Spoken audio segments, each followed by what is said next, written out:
it could happen, right? So if somebody doesn't pay a fee for their adoption of their cat, will they not love that cat and do bad things to that cat, right? So being able to have that information not only helps us then open new doors for lives to be saved, but it also helps for the staff to feel comfortable about making those changes, right? So while we did them in, in a peer-reviewed study manner, so that we could get things published and help make that change on a national level, you all can do that just like at that little micro level and be able to try some things, collect the data, and then be able to pivot if it's not working. Thank you.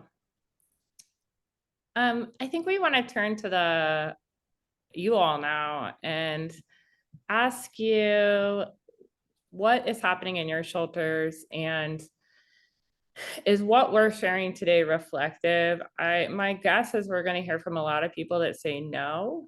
And I want to sort of just piece through that with you all. Stephanie, Dr. Levy, Dr. Weiss, I think if you all can just share what is your challenge? Dr. Levy, you had a way of saying this, I think. Do you remember how you phrased it? I really liked it.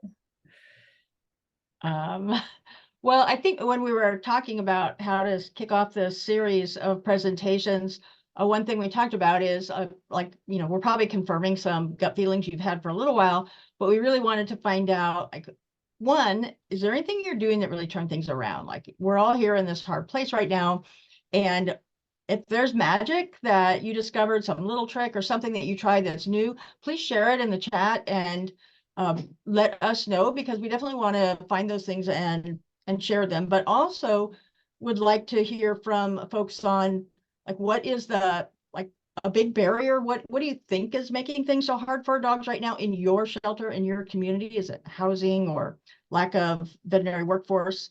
I will say, I think that we are either stable or kind of backtracking a little bit on gains we've made over all those past decades that Emily talked about. We're not back to those battle days when it looked like from your chart that they were killing 300 dogs a day or something horrible, which I think they drowned in the East River in a big cage, which that was kind of hard to understand. So we're not at all treading on that thing, but it is frustrating for those of us who've been in it a long time to see that, that steep decline, like stop and then revert a little bit. And so, some of the things that worry me a little bit that I think are persisting right now, one is I do hear, and I think there's some evidence that things about rental housing have changed, and it can be harder to find housing for dogs, especially big dogs and pit bulls. So, what are you finding out that you could do today to help people with housing? There's people working on long-term fixes for that, but not necessarily what all of you could turn around and do tomorrow. And then the veterinary workforce shortage is very real. I know a lot of you are experiencing that and finding trouble getting your shelter pets neutered in a timely way. So then deciding, what do you do about that? Do you just keep them in the shelter, your foster home, clog up that system, waiting for a spay, or do you adopt them out with contracts and then have, the fallout from that? It's hard. And then also I just got new data that shows that spay neuter in industry too, and for-profit veterinary clinics is lower than it used to be. So we're down in the nonprofit sector, we're down in the for-profit sector. So there's just not as much spay neuter going on anymore. And especially in dogs, it's expensive. It can cost $1,000 or more in private practice. So the rescue groups that are trying to find spay neuter for the animals they pull from shelters are struggling. So that, there's a whole nother front that we have to solve, is how can we use our really scarce, valuable veterinary resources most effectively and keep those veterinarians in the field when they're working so hard. And that probably wasn't what you were thinking of, Kristen, but that is what kind of, as I was reading comments, what I thought of. The housing in the chat, we're seeing like housing, which is super interesting. And it feels like we're not, when you hear housing, it could be like, I'm moving in with family members, I'm experiencing homelessness, I can't get an apartment. And I'm curious, do you all or anyone on the call know of anyone tracking specific data on housing? So we have a better sense of like what the specific issues are.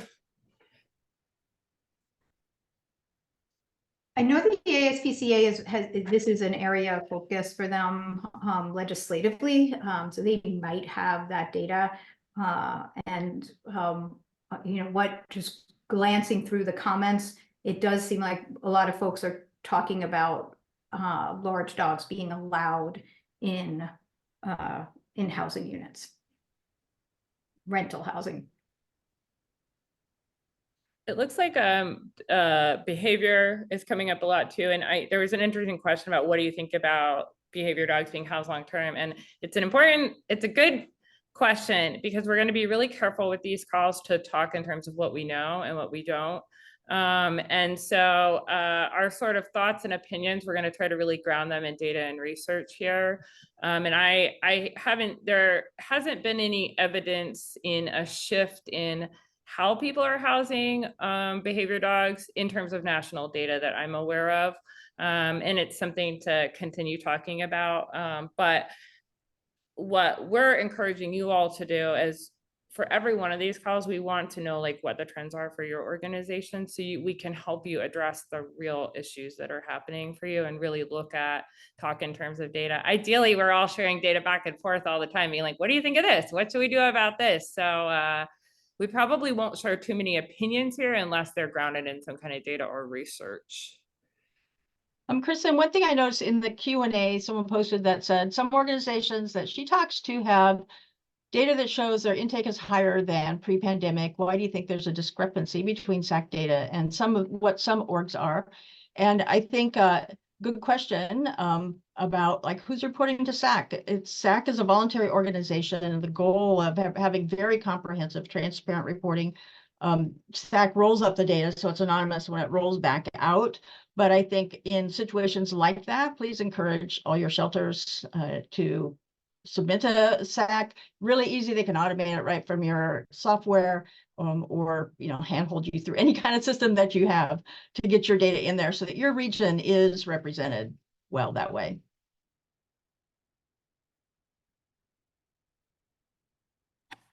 Thanks, Stephanie. Do you want to add anything to that? I mean, that was perfect. Thanks, Dr. Levy. Yeah, I'll echo that. That representation is really important. So because it is voluntary, that's something that we definitely strive to always look at what our distribution is. We do have a representative sample of everything that we're sharing when we're sharing state and region and org type and org size and all of those things. However, the more data will only just improve and refine the analysis that comes with it. So more is always better. And like Dr. Levy said, we have automation set up with shelter software, so we can just click a button and never have to think about it again.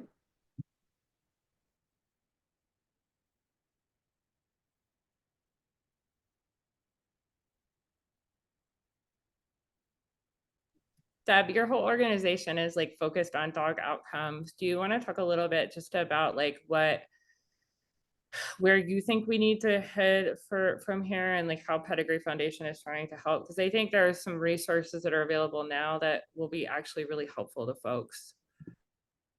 Yes. 1 second. I don't know why my phone is ringing, and it's a barking dog. I have that ringtone on my phone, but I think for us, because we look at our strategic giving pillars on how we can help more shelters and rescues and have a greater impact on what we're hearing from all of you. So it's interesting seeing behavior come up. I do know that we have focused on grants for behavior, not only in shelter, but also post-adoption. We feel that's really important to make sure that adoption sticks. So that's a big area of focus. And I will say foster is another one. We know transports are down, but in order to increase the ability to receive transports, we need to actually reduce the intake for, some of the shelters and rescues out there that can't take any more animals in. So we really want to focus on fostering as well this year. So Meg Meredith, who's our grants manager, we just closed our grant application process. And so those are the key areas that we're going to be looking into. But also we talked about collaboration. I know some of you mentioned that as well during this panel discussion. We think that's huge. For us, we want to collaborate with other like-minded organizations that can drive change, whether that's in the foster area, whether that's in behavior or transport. So we look for those types of opportunities as well, because we think that that's where we can drive some, change right now. And, I know a lot of people asked about questions about intake, for certain locations, and, hey, we're here in the South, we're based in Nashville, Tennessee, and we see that as well. And a lot of it is, it's very local. It is what it is. So, does that answer your question? Yeah, thank you. And I'm sorry, right when you asked me to talk, the phone, No, goes you're off. great. Stephanie, can you just talk a little bit about the population balance issue? Because I think that concept is probably the one thing we all know is true. And then I'm gonna, if we can post the links to what we're talking about. So PEDIGREE Foundation, go ahead and throw a link in, and then I'm gonna have a couple to share. So Stephanie, will you touch on that really quickly? Yeah, you bet. So really in 2021, when things were starting to return to normal, and even more so in 2022, we were seeing that intakes as, well, I guess we covered more outcomes, but intakes have a similar trend, that they weren't as dramatically different as we felt. We being the shelter system, we were hearing shelters were really feeling full, and we were looking at the data and we're just like, it doesn't make sense. There's not as many animals coming in. How is this possible? So Samantha Hill, our data director, looked at it a different way, which is really a very simple way, but a way that hadn't really been looked at previously, on the balance of, or imbalance rather, of animals coming in and leaving. And so we have seen since the pandemic, that there have been more, particularly dogs, when we break it out by species, there have been far more dogs entering than have been leaving, and leaving would be a live or not live outcome. And so as that happens, obviously the population starts to grow and grow and grow and grow, and swells when it's now 4 years and 5 years in a row. And so the simplest way to tackle that is just to look at that gap between the animals coming in and your animals going out. And you can look at it as specific as every day. And you can look at it as longer ranges, a year over time. We have all of that information on our website too, if you want to reference it. But that's really what we're seeing. And when reporters are calling and they're talking about why shelters are so full, they're like, more animals are coming in. And we walk them through that whole experience, because it really is that imbalance. And you can obviously solve that imbalance by reducing intakes, increasing outcomes, or both, which is obviously an oversimplification of the issue. But that's really the challenge, is communicating that in a way that's not more animals coming in, but it's that imbalance of animals within the system. And Kristen, I think that longer length of stay that a lot of shelters are seeing for dogs in general, even puppies now, there's a lot of comments in the chat that people can't even get their puppies adopted. And it used to be that the rescue group snatched up all the puppies, and now they're growing up in the shelter, or their transfer partners aren't even looking for puppies. But even, even worse for big dogs. And so that length of stay concept is so critical. I think if I could fix one thing, like overnight, it would be take 10% off of length of stay, because that will get the population down to capacity where you can keep them healthy, and then do the customer service you need and match people up into good matches with the pets. And so because I do want to make sure you go home with a treat, that's something you feel like not just depressed, but something you can do right away, is Jacksonville Humane Society in Florida has a really good program. They're a very large shelter. They take in a lot of dogs from other shelters and from their county shelter, and they have very high live release rate, and a very short length of stay for dogs, like 2 weeks or something. And they don't cherry pick. They have, all their normal Florida dogs that we have here.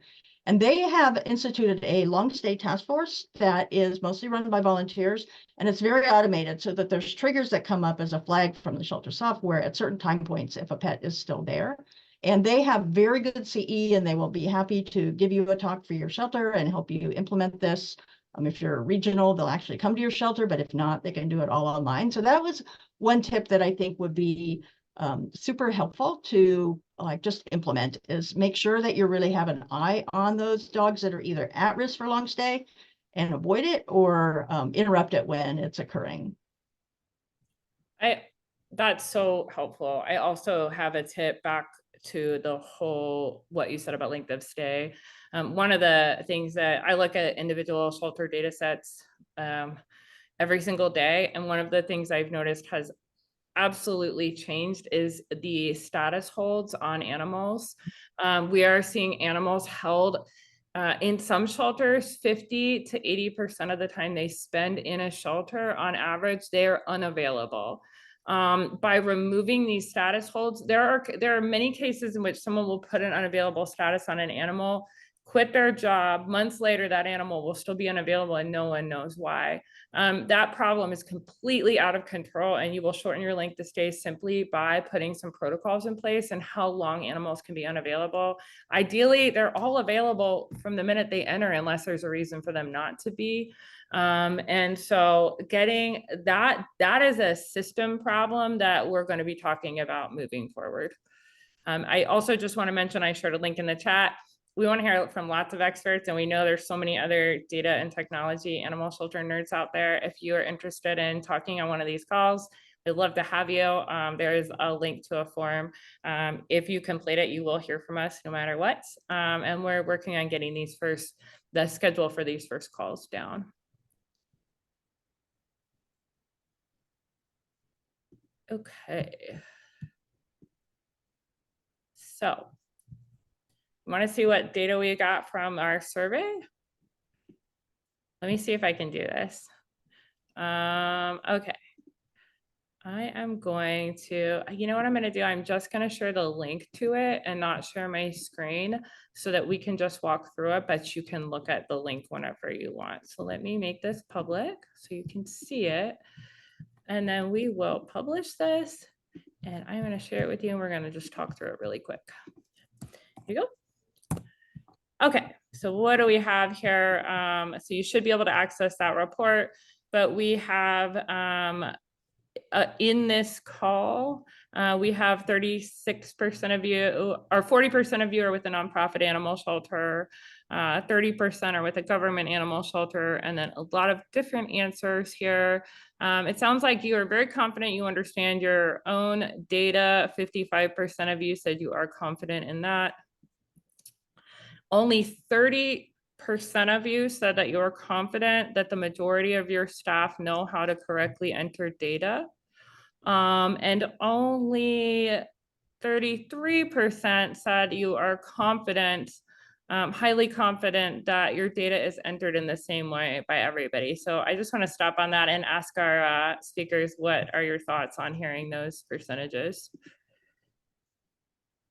Lots of really great opportunity to, I mean, I think it's exciting, right? So if what we're seeing is potentially at your organization, some decreases in live outcomes or increases in, right? All of those things that we talked about, and so many opportunities by doing something really simple, looking at something you already have, right? There's you don't need any money for this, or maybe you need a little staff, maybe Pedigree Foundation can help you figure out some resources. But really, this is exciting, right? You have a lot of those answers right there in your data to get you started.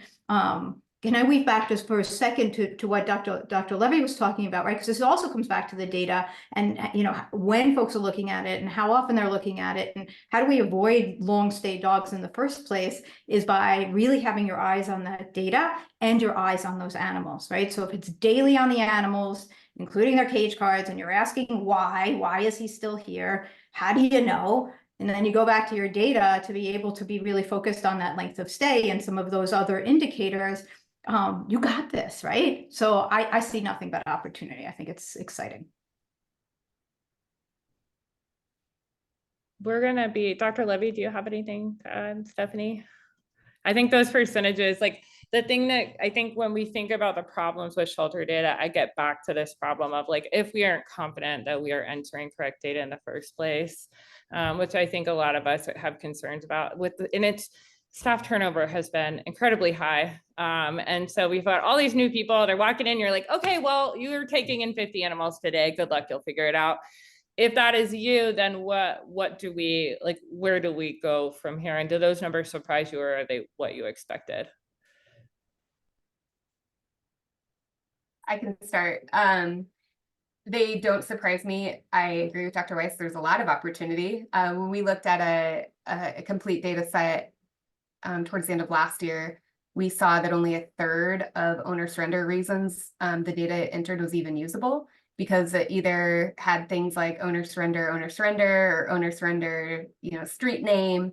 And so when you look at only a third of that being usable, you're going to get insights differently than if you're going to look at that critical mass. And so we can look at that data, and it's not going to be perfect. It's going to be better than nothing. But really getting that up to that critical mass and having it be truly representative is going to be important for us to know that the insights actually mean what the data would be if we were actually entering it. I think it also makes the case for why we started the animal welfare glossary, like Kristen mentioned at the beginning, and why we're really focusing some work on some standardization to help make it easier so that the shelter workers don't have to just create these processes on their own. So we can help them do that with the shelter software that they're using. And so there's a lot more to come on that, but yeah, we have a long way to go. We can only go up. And shout out to Alina, who is the, I think, CEO of Shelter Love, who's here with us today. I just saw her on here, but the shelter software companies, some of this is reaching out to them and asking for help. And I think she indicated that in the chat. So thanks, Alina, for being here, and recognize any of our other animal shelter software companies who are here. I think this is like, we really are all in this together. And if we don't start to try to figure it out together, we're just going to end up here again in 10 years. I think that's the hope with these calls, is we can start to kind of piece together a way forward through looking at solving some of the individual data problems, so that we can start to tip over into a more standardized national approach to data. I saw a note in the chat from Tyler wondering if shelter level data was available in SAC. And because it's a voluntary program, SAC doesn't automatically publish individual shelter level data. However, they do make some really neat apps that will put a very pretty, either a very plain report or something like really elaborate and colorful on a shelter's website for their data. So I think that's a great thing for all shelters to do, is to display their data either in their own way, or just, let SAC do the work for you and connect with that, and it'll automatically update and things. So that's really great, so that your whole team and your whole community can see kind of what is going on at your shelter, and then get together to figure out what the low-hanging fruit is, or where the really hard parts are, to work together. So again, reach out to the SAC team. It's really very helpful, and I think they're much better than I am at this IT stuff. So it's very pretty and sometimes interactive if you go the whole way. And then the other thing I saw I was watching for like what little quick wins worked for their shelter. And with the things that really came up is mostly like removing their own institutional barriers to getting animals out quickly. So sometimes that's as simple, someone said like they changed their hours and they had more family friendly hours. And so they could do adoptions more than just being open during the week when people are working. Really looking at somewhat pretty extensive restrictions on who can adopt or what animals are available for adoption, and being more data driven about that, and a little less feeling like we have control that we don't actually have. So I think, between the make it easier and more fun to adopt a pet, make it easier and more fun than buying a puppy online to get animals out of your shelter and into good homes. Thank you so much. We are getting down to the end of time, and just want to say most of us are pretty active on LinkedIn talking about this stuff. I know I am constantly talking about data and innovation and sheltering, so find us there. We all do our own work. We'll share some information about that after the call. Thank you to Shelter Animals Count and PEDIGREE Foundation for making these calls possible. We have to just pick somewhere and start, and these are not going to be perfect. They're not going to be highly curated. We are not meeting in May because it is in the middle of Expo. We'll be meeting again in June. 2 months is going to fly by though. And we hope you'll join us. I think we've all got to come to the table. And for those of you who are like some of my absolute heroes who I learned everything from, who actually came to this call, thank you so much for coming. We would love to hear from you. We want to try to have a data history section for every one of these calls. So if you were part of this history please reach out to me. I will make sure you have my email. I'm just Kristen at outcomesforpeds.com, but reach out. We'd love to talk to you and learn more and have you just tell us more about our history, because it's folklore at this point. There's so much that's getting lost. So we want to know, and we'll see you back here in June. Stephanie, did I miss anything? No, this is great. We're excited to be here and have this series. The only thing I'll just plug is if you are a SAC member, you can log into your portal. If you haven't in a while, we have a bunch of comparison features. You can compare your organization to what's happening regionally, nationally, et cetera. And you can, if you have some historical data entered, you can actually do some trends forecasting to see what you can anticipate now through the summer too, so that you can start getting your plans in place. So if you need help, I put the email in the chat. It's also info@shelteranimals.count.org. Great. Thank you. And to all the weird bots that joined this call, we appreciate your participation. We probably won't invite you next time, but how fascinating. I have not had that happen before. The world is changing quick, folks, so we got to stick together. Thank you so much to Dr. Libby and Dr. Weiss for sharing your insights with us as well. And we will see you all soon, and be safe out there. Thank you for bringing us together.